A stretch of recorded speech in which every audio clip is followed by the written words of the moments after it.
Bonjour à toutes, bonjour à tous, bienvenue sur le Salon des légendes du Phocéen.fr. Merci beaucoup de votre fidélité et vous en avez l'habitude. Maintenant, dans le Salon des légendes, on accueille les grands joueurs de l'Olympique de Marseille avec 113 matchs avec l'Olympique de Marseille. Il est le symbole de ces minots qui ont réussi à s'installer dans le 11 type de l'OM. Il a côtoyé les plus grands et les plus grands se souviennent de ses mollets incroyables. Il a aidé le club à ne pas sombrer. Il est revenu lorsqu'il était en Ligue 2 et il a inscrit l'un des plus beaux buts en Coupe d'Europe de l'Olympique de Marseille. On s'en souviendra tous. Un de ceux qui resteront gravés à tout jamais dans les mémoires des supporters. Nous accueillons dans le Salon des légendes Jean-Christophe Marquier. Bonjour Jean-Christophe. Bonjour. Comment vas-tu ? Impeccable. Ravi de votre invitation et de parler un petit peu de football et de l'OM. Ça nous fait super plaisir de t'accueillir. On a tous en mémoire tes exploits à l'Olympique de Marseille, pas seulement. On va retracer ta carrière. Et pour te poser les questions aujourd'hui, je te laisse dans les mains expertes de Marjorie qui va te cuisiner, qui va te poser toutes les questions qui lui passeront par la tête. Tout ça. Et voilà, pendant 1 heure, merci en tous les cas d'être avec nous. Merci à vous. Jean-Christophe, merci beaucoup d'être là. On est vraiment très heureux de t'accueillir. Donc, on a quelques questions à te poser. Oui. Tu es donc né à Marseille, tu es natif de la cité phocéenne. Et puis, tu rêvais de quoi ? De quoi rêvait petit Jean-Christophe ? Alors, il rêvait de jouer au football parce qu'il avait un frère aîné qui était dans le football. Donc, je suivais sur tous les terrains mon frère avec mes parents. Et c'est vrai que rapidement, j'ai eu un ballon dans les pieds et naturellement, j'ai voulu taper le ballon comme mon frère. D'accord. Et dans quel quartier tu as grandi ? J'ai grandi à Sainte-Marguerite. Je suis né à Sainte-Marguerite et mes parents tenaient le tennis municipal qui était collé au stade Vélodrome. Donc j'avais quand même le stade Vélodrome en face tous les jours qui vraiment me donnait envie d'un jour y jouer. Oui, parce que ça a été l'OM tout de suite. Toi, tu es parti direct Oui. à 6 ans, je crois, à l'âge de 6 ans. À l'âge de 6 ans, j'ai commencé à l'Olympique de Marseille, donc j'ai fait toutes les catégories. Et c'est vrai que les jeunes catégories m'ont énormément apporté, parce que on découvre un sport, on veut aussi faire comme son grand frère, et c'était que du bonheur à cette époque. Bien sûr, en plus tu es le stade Vélodrome de toute ton enfance. Donc tu es formé déjà très jeune à l'Olympique de Marseille et tu es l'un de ces rares minots qui réussit à intégrer l'équipe professionnelle. Ça signifie quoi pour toi ? Beaucoup de choses, parce que il y a beaucoup de paliers à passer. Donc j'ai commencé à l'âge de 6 ans, donc j'ai fait toutes les catégories, le centre de formation avec Henri Stambouli. Et c'est vrai qu'en étant Marseillais, le premier rêve, c'est de jouer et d'avoir son premier contrat pro à l'OM. J'ai eu cette chance, de par le travail, de par des sacrifices, mais quel bonheur de vivre tout cela. En plus, dans sa ville où tout est multiplié, tout est exagéré, fait que oui, j'ai eu cette chance. Ah oui, c'est magnifique. Et d'ailleurs, première apparition en équipe professionnelle en 1991 pour un 8e de finale match aller de la Coupe des clubs champions. C'est magnifique quand même pour une première. C'est une belle première. C'est une belle première. Avec le recul maintenant, c'est vrai que de rentrer à l'âge de 16 ans en Champions League, c'était même... je ne l'imaginais pas, c'était incroyable. Et j'ai eu cette opportunité dans cette équipe-là, qui fait que ça s'est très bien passé en plus. Bon, on jouait le Luxembourg, donc c'était une équipe facile à jouer, mais c'était surtout rentrer au stade Vélodrome avec cette équipe, avec ce public. C'est dur même à expliquer l'émotion qu'on peut ressentir. Oui, parce que 16 ans, tu es encore avec tes potes à l'entraînement la veille, je veux dire, et d'un coup tu rentres dans ce stade avec cette magie que ça pouvait représenter à l'époque avec ces joueurs. Incroyable. Ces joueurs-là, on rappelle, 91, c'est quand même peut-être la plus grande équipe de l'histoire de l'Olympique de Marseille à l'époque. Et tu rentres à 16 ans, tu réalises peut-être pas trop ce qui t'arrive, non ? Et puis tant mieux parce que ça aurait pu me mettre une pression supplémentaire. Certains joueurs ont compris aussi l'importance que ça avait pour moi, donc vraiment dans des conditions fabuleuses. Moser, Casoni, Boli, Deschamps. J'étais presque leur petit frère qu'ils amenaient sur le terrain pour jouer une partie pour eux, mais moi, quelle partie ? Donc, c'est vrai que ce moment-là, de vivre ça, ça a un petit peu aussi chamboulé le début, pas de carrière, mais le début de ma formation.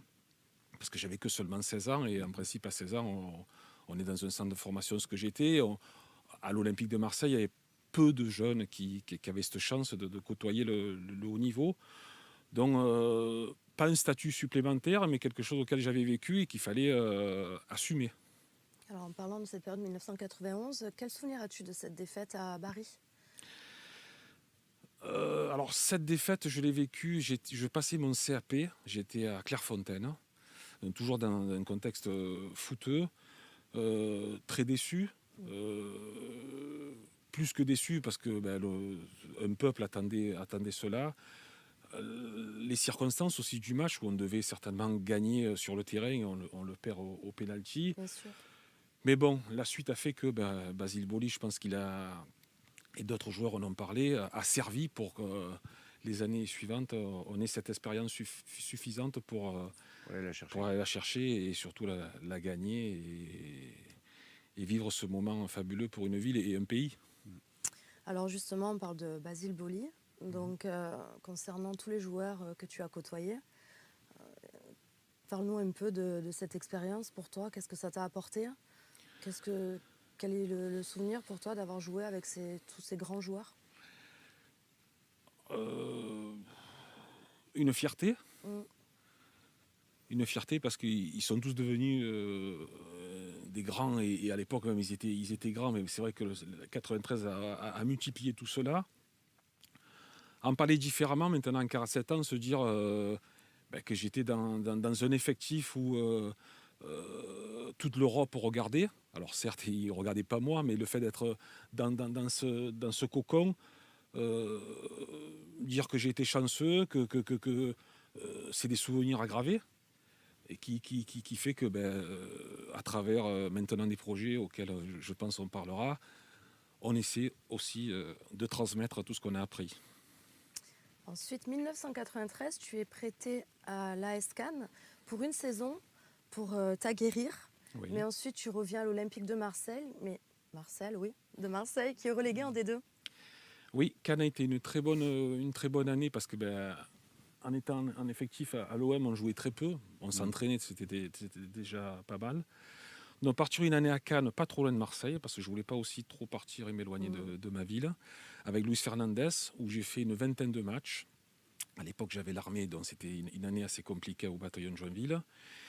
Et j'ai vécu une année fabuleuse, 20 matchs en D1. Très belle équipe à Cannes, d'ailleurs. Oui, il y avait Franck Priou, Patrick Vieira, Johan Mikou. Une très bonne ambiance pour une première, dont Louis m'a mis dans les meilleures conditions pour jouer. Cette année de près, revenir à Marseille en deuxième division, mais deuxième ou première division, peu importe pour moi, j'ai signé mon premier contrat pro, et c'était surtout de jouer, d'être titulaire dans cette équipe. Donc tu y restes 3 saisons et tu participes à la remontée en première division avec l'Olympique de Marseille. Oui, les 2 premières années compliquées en deuxième division, parce que chaque ville et chaque club recevait le grand OM, même si on était un peu plus petit de par le statut, mais c'était toujours des matchs de Coupe de France, et c'était 2 matchs à l'arraché. Et on est arrivé, tant bien que mal, à toujours tirer notre épingle du jeu et finir dans le haut du tableau, qui a fait qu'en 2 saisons, on est arrivé à remonter le club en première division, au statut où il devait être. Mais malgré la deuxième division, on a passé de fabuleux moments de générosité sur le terrain avec le public. Il y avait une génération aussi de leaders à cette époque, comme Rachid, qui débutait, mais qui commençait à faire aussi en dehors du terrain. Voilà. Et qu'on a mené Depay, qui est décédé après, malheureusement. Donc tout ça, c'était une vraie famille marseillaise qui a fait la force pour remonter en première division. On parlait donc de la D2 et on se souvient tous de ce but incroyable que tu as inscrit en Coupe d'Europe, donc face à l'Olympiakos en Grèce pendant l'épopée européenne de l'Olympique de Marseille. Oui. Est-ce que c'est ton plus beau souvenir en tant que joueur professionnel? Oui. Oui, parce qu'en étant défenseur, on a peu de chances de marquer. Cette fois-ci, ça m'est arrivé en plus en Coupe d'Europe, où je devais jamais marquer. C'est De Wolf qui me dit de monter un petit peu sur ce fameux corner. Et il me dit, si t'arrive quoi que ce soit, tire, après tu reviens vite, le souci défensif. Et j'ai la chance de marquer donc, des souvenirs fabuleux. Une explosion de joie Une explosion incroyable, de ouais, on s'en joie, souvient tous. Et on revoit justement le but en même temps. Tu parles sur l'écran. Et c'est vrai que c'était des frissons oui, incroyables. c'est fabuleux parce que on ne fait pas encore parler de l'OM d'avant. Et nous, en tant que jeunes, on souhaitait aussi être à la hauteur de ce statut. Et marquer, c'est être un leader. Enfin, ce jour-là, c'est donner la possibilité de gagner à l'extérieur. C'est le but de la victoire, il faut le rappeler. C'est le but de la victoire, un tapis omniprésent comme avant, donc aussi une fierté de rendre heureux son président. Donc, oui, que des bons souvenirs. Et d'ailleurs, que des bons souvenirs pour tous les supporters de l'Olympique de Marseille qui se souviennent de cette magnifique période. C'était quand même une équipe de potes qui respectait la devise du club, qui mouillait le maillot. Vous étiez des combattants. Est-ce que pour toi, c'est ce qui a servi à écrire la légende de l'Olympique de Marseille, cette période, cette équipe? Alors oui, je pense qu'on a écrit une partie, parce que Marseille fait partie à plusieurs générations, à plusieurs titres. Oui, dans ces 2 ans, il fallait des joueurs combatifs, il fallait des joueurs passionnés, il fallait des jeunes, il fallait des vieux. Et ils ont su trouver le bon amalgame pour qu'on arrive rapidement à revenir au haut niveau, parce qu'on voit comme des clubs maintenant comme Auxerre, comme Sochaux, qui sont tombés en 2e division, et c'est hyper dur de remonter. Donc on avait une pression conséquente des supporters, parce que c'était pas si facile que ça, mais une bonne pression. Elle était saine. Alors certes, ils étaient derrière nous, mais ça nous a permis aussi de se battre pour le club, pour la ville, et ce qui nous a permis d'avoir des résultats rapidement. Et c'est vrai qu'à l'époque, on sentait dans cette équipe, à la fois cette bande de potes, il y a énormément de grands joueurs qui ont rejoint cette équipe pour la faire remonter. Ils n'étaient pas obligés non plus de revenir en D2, en Ligue 2. C'était le cas de Bruno, c'était le cas de Pascal, c'était le cas de beaucoup de joueurs comme ça. Donc, et on sentait cette solidarité sur le terrain, ce combat que tu décrivais tout à l'heure en Ligue 2. Est-ce que c'est pas ce qui manque aujourd'hui, cet état d'esprit-là, ce souvenir de ce qu'a fait l'OM, ce vécu-là, dans l'équipe d'aujourd'hui sur le terrain? Beaucoup de supporters le reprochent aux joueurs. Oui, alors ils le reprochent. On compare même des choses ça a 20 ans. 20 ans, il se passe beaucoup de choses. Des anciens qui étaient venus donner main forte ou rendre un petit peu ce que l'OM leur avait apporté. C'était un Germain, c'était un Barthès, c'était un Casoni, c'était un Marcel Dib. C'était une génération. Nous, on était une nouvelle génération, donc ça a fait que ça a matché et on a pu avoir des résultats et un peu aussi rayonner au niveau national et international. Aujourd'hui, pas que l'OM, les mentalités ont changé parce qu'il y a beaucoup plus d'argent, beaucoup plus de choses qui sont aux alentours du football, qui sont positifs ou négatifs, mais qui en font partie. Donc il faut... C'est dur de comparer 2 générations ou 2 époques parce qu'elles ont chacun, il leur appartient chacun certaines choses. Ouais. Moi, ce que je souhaite à l'Olympique de Marseille, c'est que, on va en parler, mais que l'âme qu'a fait ce club, on le protège, on le développe de par des choix de joueurs, de par des choix, et c'est pas si facile. Un président et un actionnaire ne peut pas à 1 an, 2 ans, révolutionner une ville, révolutionner le football. On voit qu'un club comme le Milan AC, comme des grands clubs européens, ont des fois eu des moments très sombres. Donc, en étant Marseillais, avoir vécu tout cela, je reste énormément positif parce que c'est une ville qui fait rêver, un club qui fait rêver une ville, un pays, et on a besoin de l'OM au haut niveau. Le football en a besoin. Totalement. Et tu as encore des contacts parce que c'était une génération où il y avait pas mal de minots, justement. On se rappelle de Ludovic Assuard, je crois que tu as joué avec lui, Olivier Chouafny. Tu as encore des contacts avec ces joueurs-là? Oui, oui, on se téléphone ou on se voit sur certains événements. Peu, trop peu.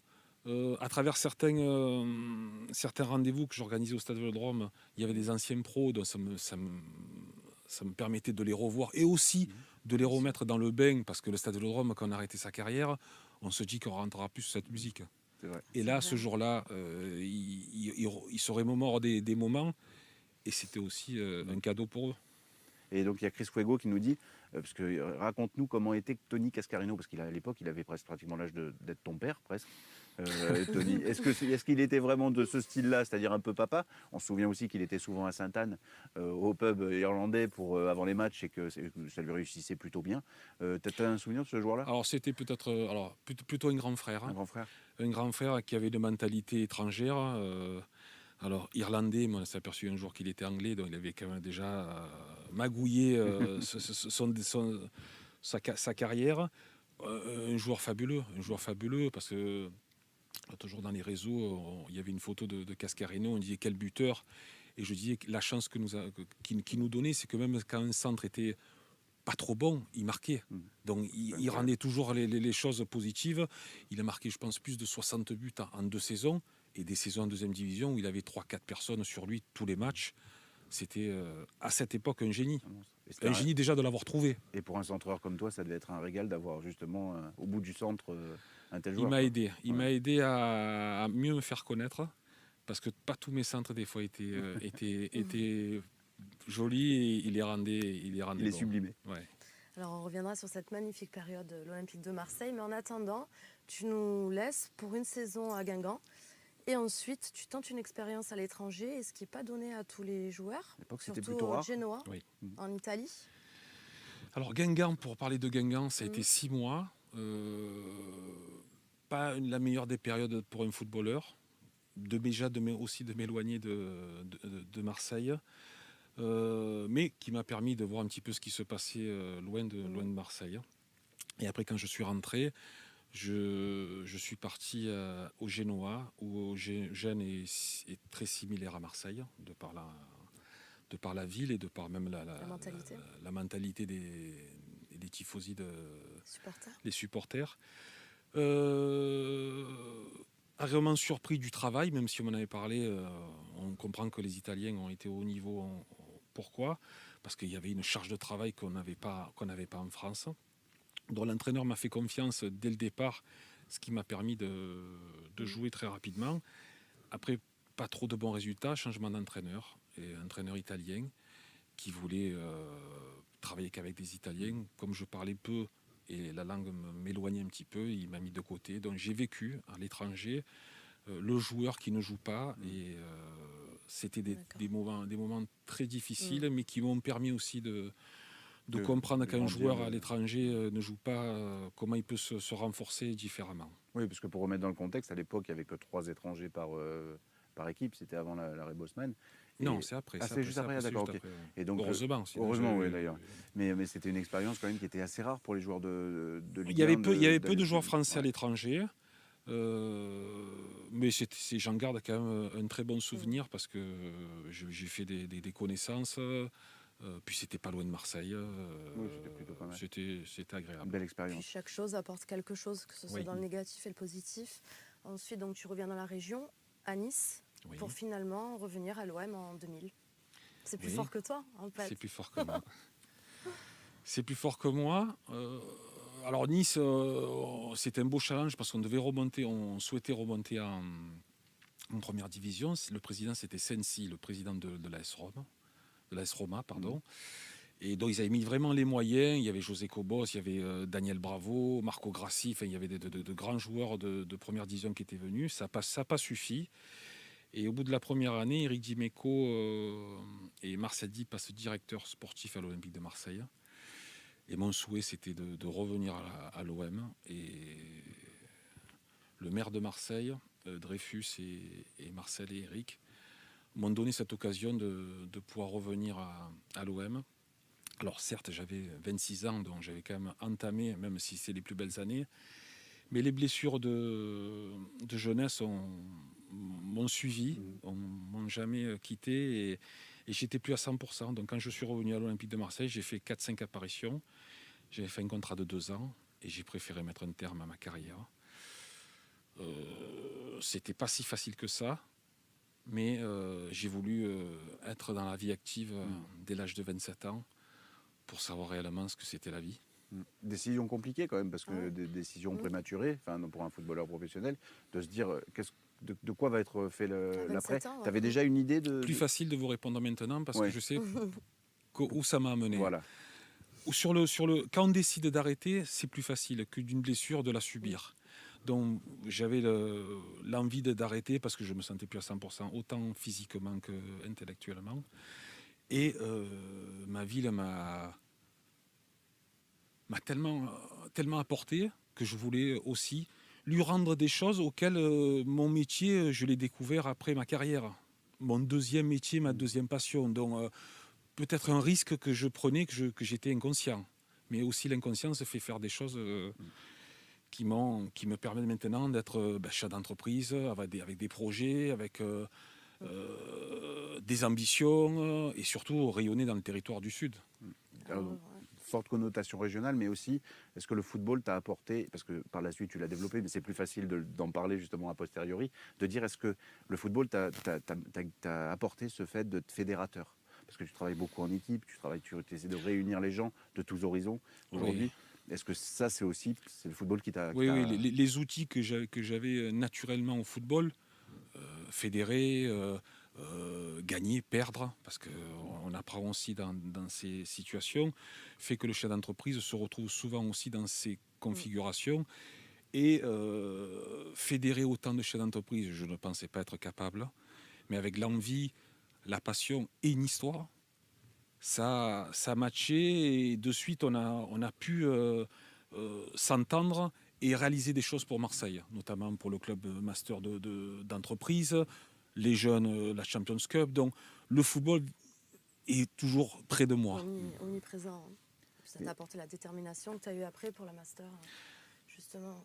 Tout ce que j'ai pas pu réaliser à 27 ans dans le football, parce que c'est aussi un manque qui est dur même à expliquer, je l'ai aussi transféré dans ce nouveau métier et cette nouvelle passion. Et justement, ce manque, le jour où tu décides d'arrêter, bon, ça mûrit, hein, c'est pas une décision que tu prends en te levant le matin, j'imagine. Mais est-ce que cette décision-là était vraiment très très compliquée à prendre? Est-ce que ce dernier moment sur le terrain, tu l'as vécu sur le moment en te disant ça y est, je remettrai plus les pieds sur un terrain de football en professionnel? Qu'est-ce que ça a eu chez toi? Ça a pris un petit peu de temps, mais le temps faisait que je me rapprochais toujours de la même décision. Donc, après, il ne faut pas tant réfléchir que ça, parce que si je réfléchissais trop à l'époque, j'aurais fait ma deuxième année, mon deuxième année de contrat, et je ne sais pas comment on aurait pu évoluer par la suite. Ouais. D'arrêter, c'était aussi être maître de son destin. Même si c'était une période, entre guillemets, négative, parce qu'on arrête quelque chose auquel on a fait toute sa vie. Mais c'était pour me donner les moyens de découvrir autre chose avec mes petits bagages que j'avais eus lors du football et de mon expérience, qui faisait que je le mettais au profit d'une autre vie, parce que c'est complètement une autre vie. Footballeur, on est dans un monde coucouné, et tant mieux, mais c'est pas la vraie vie. Ouais, C'est pas la vraie vie, c'est une autre vie. C'est une autre vie, ouais, mais c'est vrai Vous qu'à réalisez 27 ans, pas, pour un footballeur, comme on dit T'as dans le fait que milieu, ça. il faut avoir des couilles pour arrêter et se dire je me balance dans la vie active et j'arrête cette carrière-là, parce qu'il y en a beaucoup qui font, comme tu le disais, qui font courir les contrats et qui profitent des contrats un peu plus longs, qui essayent de gratter des contrats pour terminer le plus tard Vu les possible. sommes maintenant, je les comprends. Oui, Ah c'est oui. vrai. C'est vrai que c'était peut-être pas les mêmes Moi, sommes, je crois que je vais c'est me mettre au possible. foot. C'est Alors possible. justement, tu décides d'arrêter ta carrière professionnelle, mais pas que, parce que tu laisses un pied dans le football quand même. Tu décides d'aider les clubs locaux, donc le Consolat, qui est aujourd'hui Atlético de Marseille. D'ailleurs, il y a Mamadou Niang dedans. Et l'US Andoum, est-ce que c'est une manière pour toi de rendre hommage à la ville et au club? De leur rendre Oui, parce que quand on a été Marseillais, joué sur tous les terrains de Marseille, au final, c'était y revenir. J'ai eu la chance de jouer à l'OM. Finir une carrière dans des stades 10 fois moins connus que le Vélodrome, ça me parlait. Donc retourner à Consola et à Andoum, c'était une fin qui ne me déplaisait pas. C'est très bien. Tu as un frère Oui. qui s'appelle Patrice. Lui est parti directement au PSG pour débuter sa carrière de footballeur pro. Est-ce que tu peux nous expliquer un peu cette différence de trajectoire entre frères? Alors, oui. Il a 8 ans de plus.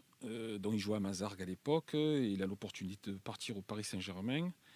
Et le Paris Saint-Germain, c'était pas tant la rivalité que ça avec l'Olympique de Marseille. C'était plutôt Marseille-Bordeaux. Donc ça a été plus facile pour lui d'intégrer le PSG. Il a fait toutes ses gammes. Il a fait une très belle carrière parce que je pense qu'il a fait plus de 300 matchs en D1, ce qui est déjà assez conséquent. Et c'est vrai que le fait d'avoir eu mon frère parti si tôt, j'ai aussi évolué comme un frère Parce qu'il était plus âgé que toi. plus âgé que moi. Ouais. Il est Donc je parti tôt, le suivais de loin. Alors à l'époque, même si on avait beaucoup de médias, il y en avait beaucoup moins que maintenant. Donc c'était le téléfoot le dimanche.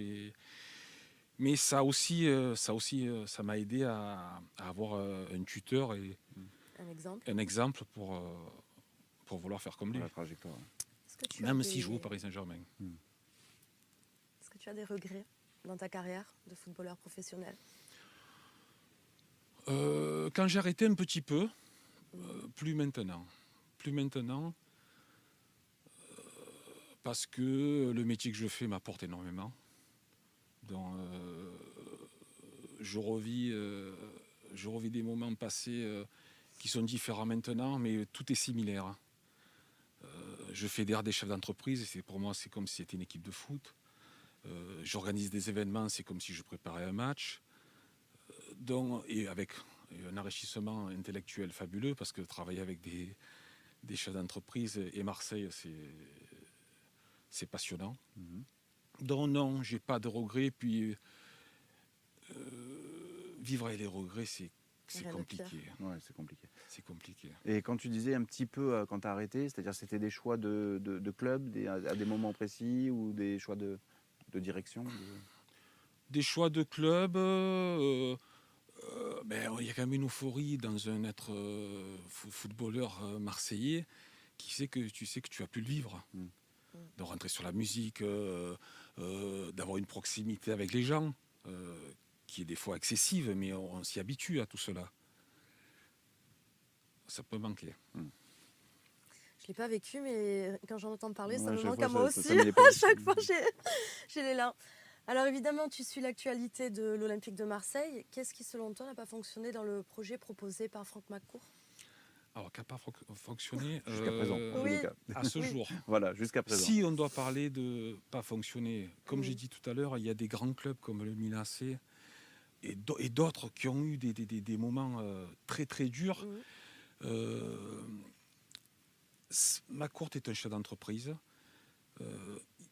Il a déjà donné son aval et venir investir sur un agent à Marseille. Alors certes, je suis Marseillais, peut-être que ça ne suffit pas, mais c'est déjà énorme d'avoir quelqu'un qui déjà nous permet de rayonner. Alors on ne rayonne pas aux yeux des gens suffisamment, mais il y a des choix, il y a eu un changement. De ces changements, il faut toujours trouver un positif parce qu'il y est, il existe. Donc après, c'est comment il va maintenant le nouveau président accorder sa jeune expérience, mais qui est aussi dynamique, une jeune expérience de président. Personne ne peut faire la comparaison, on ne sait pas. Mais on sait par contre qu'il connaît le football à sa manière, qu'il a quand même un passé suffisant pour qu'on puisse l'écouter, et laissons-le travailler pour que on puisse, si on doit le juger par la suite, mais je pense qu'il a une réflexion, parce que je l'ai rencontré 2 fois, il connaît le football. Donc en connaissant le football, on est tous des entraîneurs, on est tous des tacticiens, mais en dehors de l'Olympique de Marseille. Quand on y est, il y a cette pression qui est pesante, mais qui, je pense, malgré son jeune âge, lui donne encore plus envie de réussir. Il faut qu'on lui laisse le temps.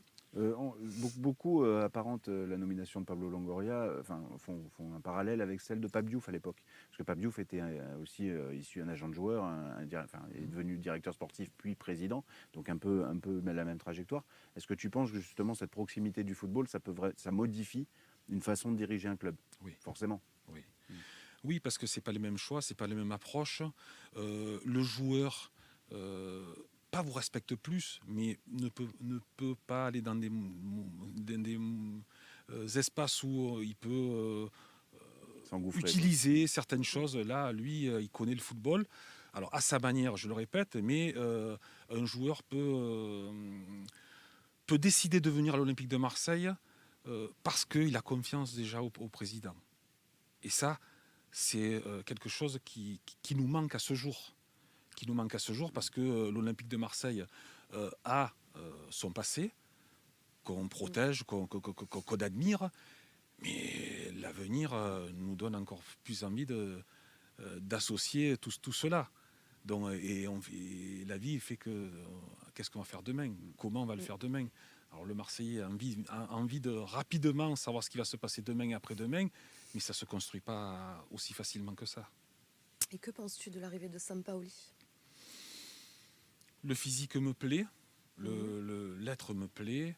Il représente le Sud parce qu'il est charismatique, il est exubérant. Enfin, il vit le moment. Il vit le moment et après, il n'est pas sur le terrain. C'est les joueurs. Donc il faut qu'il trouve rapidement les bons messages pour que ces 11 joueurs ressemblent à son entraîneur, ressemblent à son président, ressemblent à ses supporters. Alors ça fait beaucoup de ressemblances. Mais si on arrive à trouver les bonnes couleurs, c'est ce qu'a fait et c'est ce qui fait la magie de Marseille. Oui, l'osmose. Tu as multiples reconversions, dont une en 2012. Donc tu crées le club des Masters à Marseille. Oui. Tu vas nous expliquer un peu. Donc c'est pour but d'aider à fédérer le tissu local économique et aux entreprises marseillaises, donc de créer un lien, d'échanger. Oui. Explique-nous un peu tout ça. Alors, je l'ai créé par rapport à des rencontres. Gérald Paseda, le maire de Marseille, qui a quand même été très présent dans mon envie aussi de rendre un petit peu à la ville ce qu'elle m'avait apporté. Une rencontre donnait la possibilité à des chefs d'entreprise, dont en l'occurrence, là avec Gérald Paseda, à des chefs cuisiniers, de jouer au Stade Vélodrome et de partager ce que j'avais pu vivre pendant des années. Ça a matché. On a fait rêver des grands étoilés, dont déjà, moi, des étoilés, c'était fabuleux de les avoir pour Marseille et pour valoriser aussi notre territoire. Et de cet événement, je l'ai décliné en Club Master pour que les entreprises qui sont supporters de l'OM ou qui sont toujours dans la proximité de Marseille puissent rentrer sous cette fameuse musique au Stade Vélodrome, qui puissent jouer avec leurs collaborateurs, qui peuvent jouer avec leurs fils, et puis que leur entité de leur société soit ce jour-là ancrée dans ce stade. J'ai monté une petite association, ça a de suite bien fonctionné. Et de là, j'ai monté une société pour donner la possibilité à tout le monde d'être supporter, acteur au Stade Vélodrome. Oui, au-delà de fédérer autour de l'image de l'Olympique de Marseille, qui est évidemment un gros sujet au Club des Masters, il y a aussi la ville elle-même, le tissu économique, ce qu'elle peut représenter, le potentiel qu'elle peut représenter. On parle beaucoup justement de ce potentiel inexploité de Marseille. Est-ce que toi qui as justement un contact privilégié avec ces chefs d'entreprise, tu sens ce dynamisme qui aujourd'hui est présent? Bon, c'est sûr que la période est un peu compliquée, la période du Covid évidemment, mais on pourra voir cette vidéo à la sortie de cette période, donc c'est pour ça, pour parler un petit peu de ça. Donc ce potentiel, est-ce que toi tu le ressens en tant que justement Alors l'avantage de créer un événement autour du football, tout supporter, toute réussite, se devient des enfants et ce qu'on n'a pas pu rêver de faire. Donc déjà on les a captés, on les a capturés. Après, d'évoluer que dans le football, c'était dommage, parce que la ville de Marseille, c'est pas que le football, c'est la gastronomie, c'est d'autres sports, c'est les associations, c'est cette multitude de choses qui fait que, oui, le football m'a aidé à rencontrer toutes sortes de catégories sociales de gens, qui fait que je parle devant 100 chefs, 200, 300 chefs d'entreprise, ce que j'aurais jamais imaginé. Donc cette force, c'est la force de Marseille, c'est la force que les chefs d'entreprise m'ont donné aussi, m'ont transmis cette passion pour faire rayonner notre ville. Alors on ne fait pas plus que les autres villes, mais Marseille prend des proportions toujours beaucoup plus importantes. Et à ce jour, tout ce qu'on développe ensemble, ils sont fiers d'y participer parce qu'ils prennent beaucoup de plaisir, ils font du business, parce qu'il faut faire du business, mais avant ce business, il y a cette façon de rayonner, de montrer que on existe déjà tous ensemble dans un moment. Et ça, tous ces événements depuis 7-8 ans font qu'on fait partie de la place des entrepreneurs et des clubs de Marseille. On en est fiers. Et on veut durer, on veut s'agrandir, il y a 2024 et les Jeux Olympiques, c'est une chance fabuleuse pour la France et notamment pour Marseille.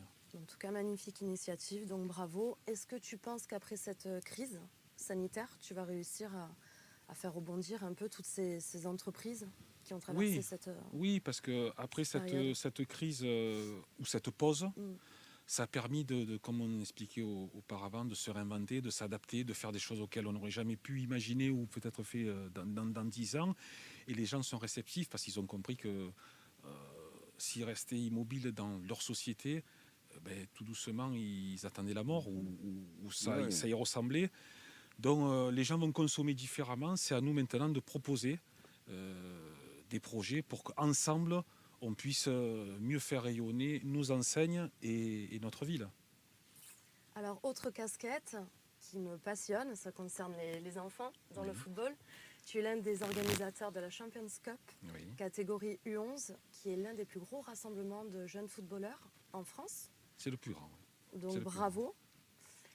Et puis nous allons avoir bientôt l'intervention de Sébastien Piocel, qui est donc ton partenaire dans cette magnifique aventure. Et tu peux commencer un peu à nous expliquer, puis il interviendra. Oui, bah alors c'est 10 ans d'aventure. La Champions Cup, c'est une mise, un coup de projecteur sur ce football amateur déjà au départ marseillais, local, pour qu'il puisse finir au Stade Vélodrome, parce que le Stade Vélodrome, même s'il y a beaucoup de jeunes gamins qui veulent jouer dans d'autres clubs, quand on est marseillais, c'est le Vélodrome.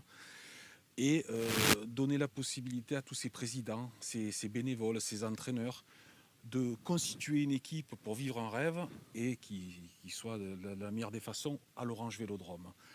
On a commencé dans le sud, maintenant on le fait dans toute la France parce que on était soi-disant une terre de football ou une ville de football, on le prouve.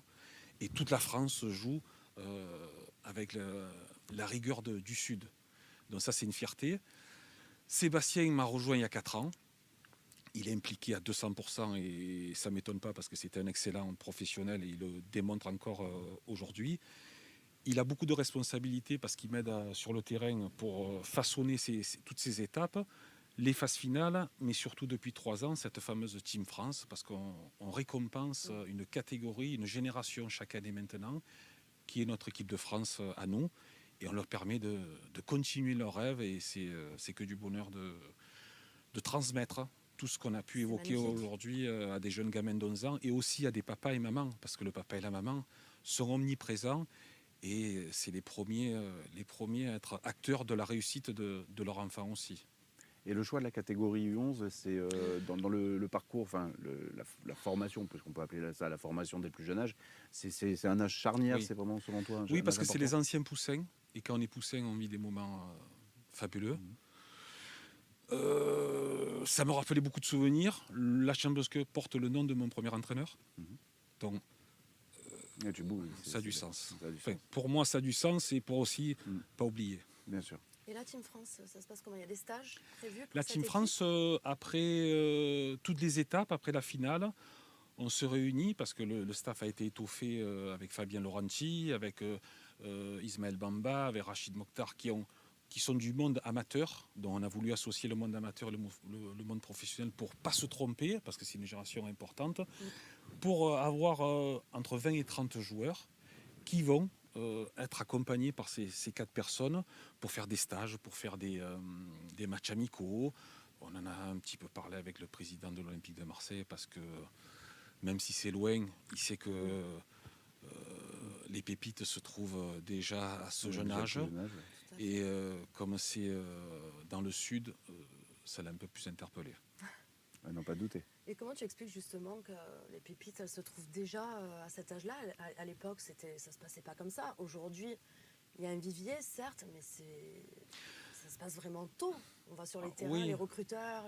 Alors ça se passe tôt parce que moi, à 11 ans, je ne me vois pas comme les enfants de 11 ans maintenant. Voilà. De par tout ce qu'on leur inculque ou ce qu'on leur met devant leurs yeux, ils deviennent beaucoup plus matures à cet âge. Un gamin d'11 ans, c'est avoir presque une conversation d'adulte, alors à un certain niveau, mais il a une faculté de voilà. Et comme les clubs européens, voire mondiaux, recrutent de plus en plus jeunes, ça arrive à une catégorie où là, c'est le moins de 11 ans. Alors, moins de 11 ans, il ne faut pas faire de dégâts, parce qu'à 11 ans, il a un cerveau de 11 ans, même s'il en fait beaucoup plus sur le terrain. Et c'est là où les parents rentrent dans une démarche où nous, en tant que responsables d'avoir créé cet événement, c'est pas qu'un événement de football, c'est un événement où maintenant, vu que c'est dans toute la France, on a le devoir d'expliquer et d'initier aussi à tous ces parents qui sont sollicités, qui sont perturbés, de leur montrer et de leur donner des outils pour qu'ils puissent être performants dans leur choix. on Et le ça, c'est rappelle, pas si simple que ça. cette catégorie U11, donc on le rappelle, c'est un jeu de foot à 8, pas à 11. C'est dans le foot de chata. Ça se joue à 8, ça se joue à 16, ça se joue à 8. Et nous avons rajouté les féminines. D'accord. U15. Cette année. Ouais. Ça fait 3-4 ans. Ah. Ça fait 3-4 ans, mais là on voit un engouement depuis la Coupe du Monde où il y a beaucoup plus de clubs, beaucoup plus de jeunes filles qui veulent participer. Et c'est vrai que la Champions Cup reste le coup de projecteur idéal pour leur faire rêver et avoir les meilleurs souvenirs. Alors, avant de poser les petites questions du fameux questionnaire du Salon des légendes, on accueille Sébastien Piocel qui nous rejoint. Salut Sébastien, est-ce que tu nous entends bien? Je vous entends très bien. Bonjour Alors à tous. nous, par contre, on n'a pas de retour, Steve. On n'a pas le retour de Seb en plateau. Ça fait très plaisir de t'accueillir, Sébastien. Évidemment, on a une petite pensée pour la remontée du Sporting en Ligue 2, du Sporting Club de Bastia. On sait que tu as joué à Bastia. Steve, est-ce qu'on peut avoir le retour de Seb, tu penses? Ok. Tu nous entends? Vous m'entendez? Moi, je vous Très, entends. très bien. Parfait. Ça Salut. va. Comment Salut. vas-tu? Ça va, très bien. Ça va, ça va. Sur Paris, je préfère être avec vous, forcément. Et ça va, comme tu l'as dit, la montée du Sporting dans le monde professionnel en Ligue 2, ça me fait extrêmement plaisir, forcément, pour les dirigeants qui ont bien travaillé et puis pour les supporters, forcément, qui attendaient ça depuis 4 ans avec la rétrogradation en National 3. C'est clair. En tous les cas, merci beaucoup d'être avec nous sur le Salon des légendes avec Jean-Christophe. Donc, il nous a expliqué un petit peu ce que vous faisiez avec les U11, avec les jeunes. Tu as joint l'aventure il y a 4 ans maintenant, c'est ça? Oui. Et donc, comment ça se passe de ton côté? Quel regard tu as sur ce projet, sur cette aventure? Bah déjà, bon, comme je le dis souvent, je remercie Jean-Christophe de m'avoir fait confiance. C'est une belle rencontre. C'est devenu vraiment un ami. On s'est rejoint sur beaucoup de choses. Et avant tout, au-delà de la qualité de l'événement, c'est surtout le plaisir que l'on prend à suivre ces gamins. C'est vrai que c'est un tournoi qui a pris un tournant il y a 4 ans en le mettant à l'échelle nationale. C'était la possibilité de continuer un événement qui marchait très très bien sur Marseille et dans la région PACA. Et on a vu que forcément dans la continuité, il y avait un engouement tout autant important en France parce que forcément on touche le monde amateur et une tranche d'âge aussi où et les enfants, les éducateurs et les parents sont très très réceptifs à ce que l'on fait. Très réceptif, ouais. Très réceptif. Et alors, comment ça se passe dans cette période-là? Quels sont les projets à venir pour les U11, pour la Champions Cup? Parce que là, évidemment, avec le Covid, j'imagine que là, ça s'est un petit peu ralenti. Est-ce que les projets vont arriver sur cette année déjà, l'année prochaine? Alors nous avons plein de projets qu'on adapte en fonction des règles. Oui, ce projet, l'avantage, comme a dit Seb, c'est qu'on travaille avec des jeunes dont c'est jamais fini. Chaque année, on a une génération. Et une génération de jeunes footballeurs français, ça parle en France, mais ça parle aussi dans le monde. Donc on sait la pression que nous avons, mais on en a besoin aussi de cette pression pour vraiment initier et inculquer tout notre savoir à ces jeunes gamins et surtout à ces familles et à ces clubs. Donc oui, il fallait qu'on soit un peu plus pour entourer ces gamins et Seb se donne à 200% parce qu'il a tellement aussi à donner. Et comme sur le terrain, vous vous dispatchez un peu les tâches, vous avez chacun vos spécialités? On sait que Seb, il récupérait pas mal de ballons, il envoyait les crampons. Hein. On se souvient de ta méthode de jeu, mais pour l'organisation de tous ces événements et le travail avec les minots, justement, vous avez différentes activités que vous dispatchez. Je vais essayer de répondre. Seb?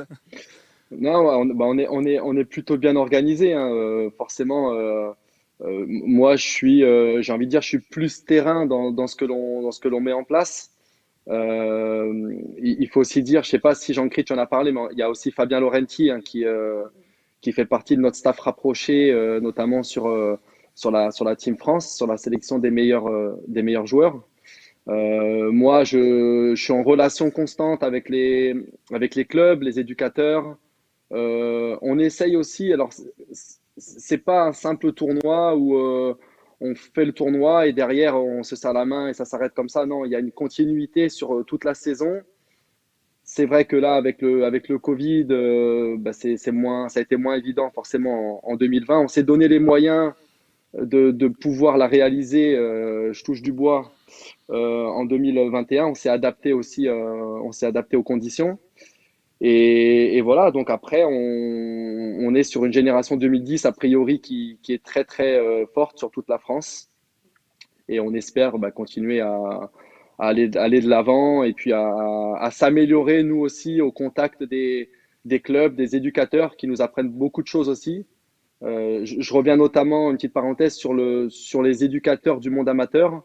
On parle beaucoup du monde professionnel à juste titre, mais dans le monde amateur, il y a vraiment de très très bons éducateurs, même jeunes, qui sont spécifiques aussi dans le foot à 8, mais qui feraient pas tâche aussi dans le monde professionnel. Alors, combien y a-t-il de clubs sélectionnés pour ce tournoi en tout en France? C'est à moi que tu parles, Marjorie? Bah Oui. oui. On Pardon, a, c'est vrai qu'on va pas sur le plateau. il y a un peu plus de 240 clubs qui font l'édition, la 11e édition, donc en 2021. Donc c'est énorme, hein, quand on multiplie par le nombre de joueurs, ça fait environ 3000 joueurs. Donc en termes de qualité, d'homogénéité, c'est énorme. Voilà, on se projette peut-être sur un format encore un peu plus important. Mais le plus important justement pour nous, c'était de pouvoir la faire cette année et ensuite de continuer à développer le projet. Ok, vous n'avez pas pu sélectionner tous les clubs de France, donc sur quels critères vous vous basez pour choisir tel ou tel club, telle région? Alors, pour ce qui était de la région PACA, on avait fait des étapes préliminaires en 2019 D'accord. pour l'édition 2020, qui n'a pas pu se faire. Donc, on est resté sur cette base à peu près, on va dire, c'est des clubs qui se sont qualifiés sur le terrain. Même si c'est pas la même génération, on récompense quand même les clubs qui s'étaient qualifiés. Ensuite, pour les autres régions, on a des contacts permanents avec on va appeler ça des référents, qui nous aiguillent sur les clubs qui travaillent bien déjà, parce que c'est important pour nous. Et ensuite, éventuellement, sur des générations, parce que ça se passe par génération. Même un petit club qui peut avoir une belle génération, par exemple sur les 2010, on est au courant et on l'invite sur l'événement. Ce qui fait qu'en termes de qualité globale, on est vraiment sur du très très haut niveau sur toutes les étapes. Et vous, enfin, on peut dire que vous connaissez tous les deux le football et le ballon. Est-ce que pendant ces événements, vous avez déjà eu l'occasion de vous dire, oh là, celui-là, c'est vraiment un monstre? Est-ce que vous avez des exemples aussi à nous donner sur les générations qui sont de joueurs, sur les générations qui sont passées, en se disant, enfin, vous les avez repérés, vous avez dit celui-là, il a tout pour réussir et ça Ça a c'est été le cas avec le Oui, temps? oui, alors il va prendre le relais, mais on a dans chaque génération deux, trois, ou déjà de par les sollicitations des clubs professionnels, parce qu'il y en a qui partent au PSG, à la Juve, à Nice, à Montpellier, à Marseille. Donc déjà, ça conforte le travail de Seb, parce que lui, il les voit, il ne sait pas qui sont sollicités et demandés par ces clubs. Donc oui, on a des joueurs qui interpellent fortement, mais ils ont 11 ans. Donc on situe un potentiel énorme. Après, c'est là où la démarche du papa, du maman, des choix, et Sébastien rentre en jeu parce qu'il a un rôle très important pour surtout préserver cela et pour qu'il puisse grandir facilement ou du moins de la meilleure des manières. Oui, parce que Sébastien, ce potentiel-là, à 11 ans, on peut le détecter facilement, mais il reste encore du chemin. L'entourage doit être là, comme le disait Jean-Christophe. Il y a toute une évolution personnelle qui doit mener vers le professionnalisme et vers la réussite, mais c'est pas gagné. Alors nous, en fait, on a vu deux générations parce que la 2009, on n'a pas pu la voir. Mais sur les 2007 et les 2008, la plupart des joueurs qu'on avait sélectionnés ou sont déjà en pôle espoir et ont déjà signé dans les clubs pro. Pour les 2008, c'était seulement à partir de janvier de cette année. Donc il y en a quelques-uns qui ont déjà signé. Donc c'est vrai que ça vient conforter nos choix, on va dire. Même si nous, on n'est pas club pro, donc on est dans l'instant. On ne se projette pas sur 5-6 ans. On se projette sur les 2 ans qui arrivent parce que l'idéal, c'est de pouvoir les voir régulièrement pendant 2 ans. Parce qu'après, à partir de 13 ans, c'est compliqué et c'est logique. Soit ils ont signé dans un club pro et dans ce cas-là, le club pro ne veut pas nous les laisser et ça, c'est plutôt normal. Soit ils sont en pôle espoir et c'est pareil, on ne va pas non plus les surcharger à cet âge-là. Par contre, la chose pour moi la plus importante aujourd'hui, c'est un vrai fléau. Et c'est là où aussi nous, on peut donner, on va dire, un sacré coup de main à l'entourage des petits. C'est justement le fait qu'aujourd'hui, le gamin, il est souvent vu comme la poule aux œufs d'or par rapport à ses performances. On a tendance rapidement à enflammer un petit qui a 10-11 ans et à ce moment-là, qui est peut-être au-dessus du lot. Mais le travail est énorme. Moi, j'ai la chance d'avoir eu un cursus en plus très linéaire. J'ai fait Clairefontaine, donc je suis parti de chez moi très tôt. Je suis parti à Nantes, qui était quand même un centre à l'époque très reconnu. Donc, je connais des étapes à passer et je sais surtout les dégâts qu'il peut y avoir derrière. C'est-à-dire qu'il y a très, très peu d'élus à la fin. Même quand on rentre en centre de formation, on a les chiffres. Hein, donc, c'est très, très peu d'élus à la fin. Et encore une fois, quand on passe professionnel, après, il faut jouer. Parce que professionnel, c'est une chose, c'est un contrat. Mais après, il faut jouer. Il y a de plus en plus de concurrence. Et aujourd'hui, c'est pas qu'on veut faire peur aux parents ou à l'entourage, c'est simplement qu'on veut les alerter. Et comme tout se passe de plus en plus tôt, on va les alerter de plus en plus tôt et apporter notre expérience, notre vécu, même si chaque histoire elle est différente. Sébastien, pourquoi avoir choisi une catégorie donc U11 qui ne joue qu'à 8, sachant qu'après des petits qu'on peut repérer dans cette catégorie peuvent être exceptionnels et ensuite au jeu à 11 ne s'en sort pas trop? Je pense que c'est la meilleure catégorie. U10, pour moi, ça me semble un petit peu jeune. Euh, U11, c'est aujourd'hui, par rapport notamment au club pro, c'est la catégorie où déjà une première, on va appeler ça une première vague de très bons joueurs sont déjà repérés. Et puis ensuite, c'est pas un problème, le foot à 8, il faut y passer. Le plus important, c'est justement le passage du foot à 8 au foot à 11. J'espère moi vraiment, et je sais que beaucoup de clubs amateurs travaillent déjà à 11 dès la catégorie U13, voire U12. Et moi, ça me semblerait logique. On se rappelle de nous, de notre époque avec Jean-Christophe, où en pupille à l'époque, on jouait à 11. Et aujourd'hui, pour moi, voilà, passer 2 ans, c'est-à-dire U10, U11, dans le foot à 8, ça me paraît largement assez. Mais à un moment donné, il faut que les petits ils aillent sur un espace plus grand, justement, pour s'habituer aux espaces à prendre. Mais c'est un travail spécifique. Et c'est aussi pour ça que nous, à la base, on est plus spécialisé dans le foot à 11 et on s'entoure. On s'entoure avec un Ismaël Bamba, un Rachid Mokhtar, des mecs, au-delà d'être performants, qui sont spécialisés dans le foot à 8. Et c'est très important la passerelle entre ces deux mondes, parce que c'est quasiment deux mondes. Tu en as qui sont excellents à 8, qui vont avoir du mal dans les repères à 11. Et tu en as à 8 où ils ont plus de difficultés, justement, parce qu'ils se sentent un peu serrés et qui vont à 11 exploser parce qu'il y a plus d'espace, parce qu'ils vont être plus à l'aise. Donc, c'est hyper important. Alors justement, tu nous parles de Rachid Mokhtar qui est spécialisé dans le foot à 8, mais pas que, parce qu'il arrive à faire jouer aussi ses équipes au foot à 11. Ça, c'est un apport extraordinaire pour la Team France. Heureusement qu'il y arrive, sinon on ne Oui, serait pas avec nous. mais par exemple, les clubs d'aujourd'hui en foot à 8, certains clubs, ils ne jouent pas, ils ne joueront jamais à 11. Alors que Rachid arrive à faire jouer son équipe, par exemple, son équipe actuelle, à 11, alors qu'ils ne sont qu'à 8. Il arrive à leur donner une coordination, un placement. Et je trouve que c'est bien, justement, le fait qu'en Team France, vous ayez des coachs comme ça, des entraîneurs comme ça, qui peuvent également instaurer le foot à 11. Ouais, de toute façon, le ballon, il est rond pour tout le monde, hein. Je pense que Rachid, il a les capacités, comme d'autres, à anticiper justement le foot à 11.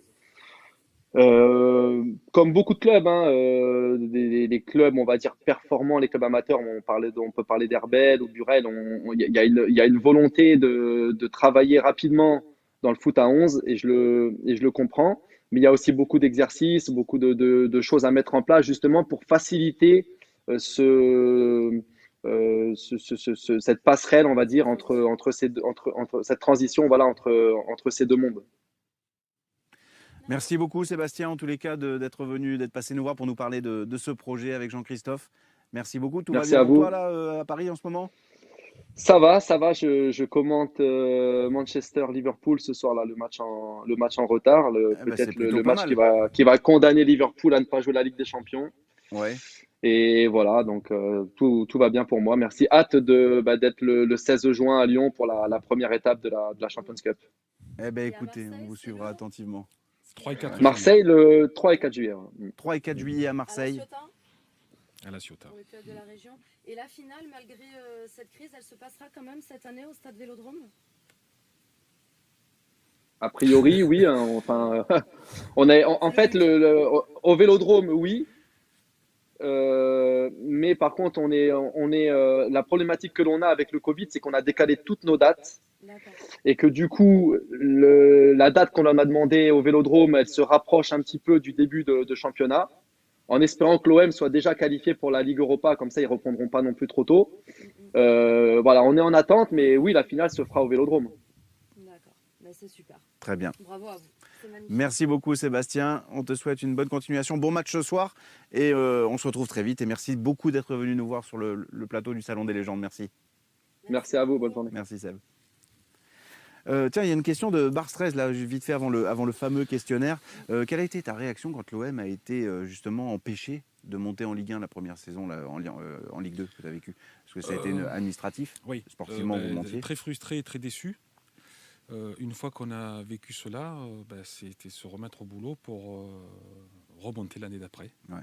Est-ce que toi, personnellement, tu t'es dit, est-ce que c'est peut-être une opportunité pour rester inscrit dans cette équipe-là? L'OM va pas retrouver son statut tout de suite. Au moins, je suis sûr de m'installer définitivement dans cette équipe.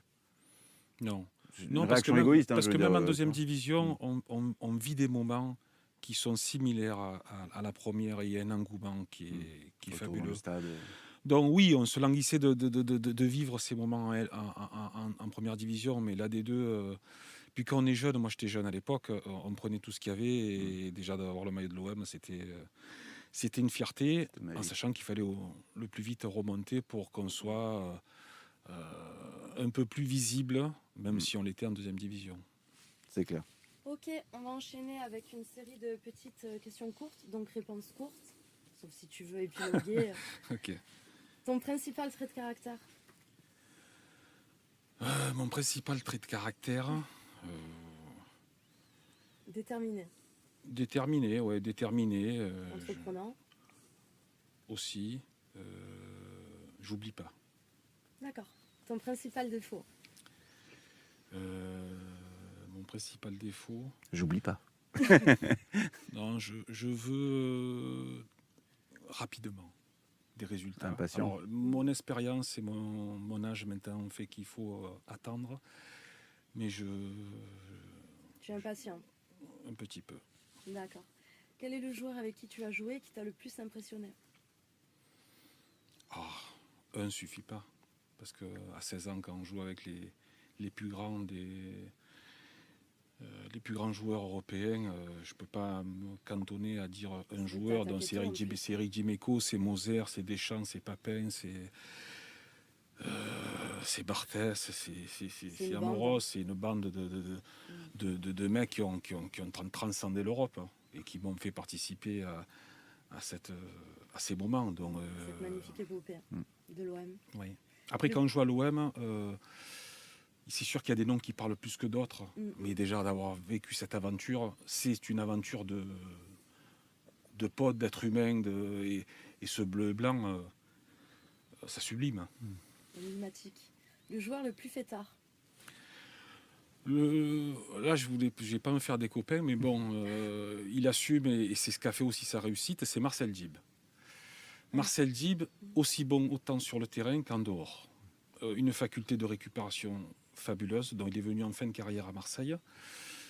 Il nous a fait remonter 2 fois, donc c'est quand même à son âge. Et il avait une capacité de fêter les matchs. Nous, on était jeunes, on était des fois plus fatigués que lui. Et le lendemain matin, au décrassage, il était le premier. Ah ouais. Donc, Irréprochable sur le terrain. un exemple fabuleux. Ok, ton super pote dans le foot. Alors dans le foot, j'ai Seb avec qui Attention, il est là encore. Hein. j'ai Seb avec qui je vis de très très bons moments. Après, j'en ai 3. J'ai José Cobos, Eric Dimeco et Marcel Dib. Ok. On a croisé beaucoup de monde, mais on a quand même un peu plus d'affinité avec certains. Ok. L'entraîneur avec qui ça s'est le mieux passé? Je dirais Jean Fernandez, parce que c'est lui qui m'a détecté et qui m'a fait faire mon premier match en professionnel. Un passionné. D'accord. Ouais, Jean Fernandez. Celui avec qui ça s'est le moins bien passé? Au Genoa, l'italien. Voilà, Du coup. compris. Même si j'adore la cuisine italienne, l'Italie Et le football italien, mais là, ça c'est s'est pas bien passé. Ouais. Ton héros de fiction préféré? Mon héros de fiction préféré, le Roi Lion, la jungle, Disney. ce qu'on vit à ce jour. Trop bien. Ton héros dans la vie réelle?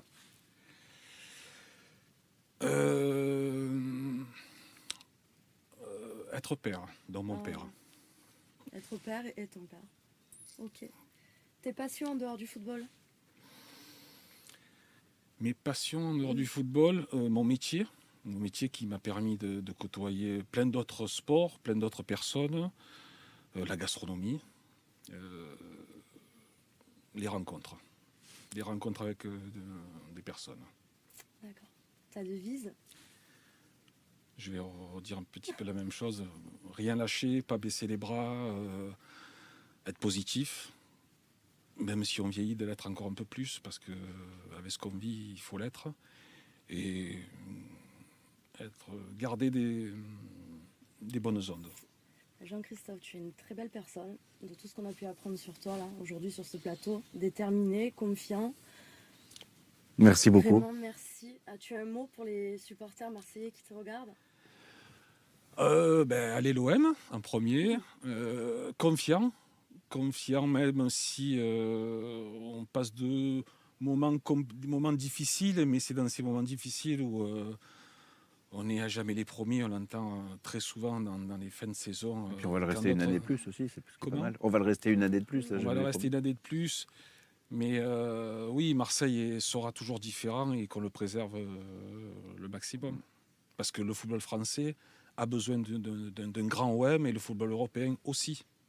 Donc, qu'on puisse déjà revenir rapidement au stade, partager les moments qu'on avait vécus et qu'on n'a pas oubliés, mais qu'on se languit de revivre. Merci beaucoup Jean-Christophe Merci pour cette heure passée ensemble, authentique et sincère. Et on te découvre, mais on n'en attendait pas moins. Merci beaucoup. Merci beaucoup Sébastien de nous avoir rejoints sur le plateau également, d'avoir participé à cette émission. Bon courage pour vous sur tout ce qui vous attend. Là, le boulot va vraiment reprendre à fond la caisse. Et puis, avec ces belles générations de joueurs que vous accompagnez, merci pour tout le boulot que vous faites. Merci beaucoup à tous ceux qui nous ont suivis sur le Salon des légendes. Merci beaucoup Marjorie d'avoir été une nouvelle fois avec nous et d'avoir été présente pour Jean-Christophe. On se retrouve très vite sur lefosséen.fr. Merci et passez une excellente journée et à très bientôt. Merci beaucoup. Merci beaucoup. Merci à vous. Merci.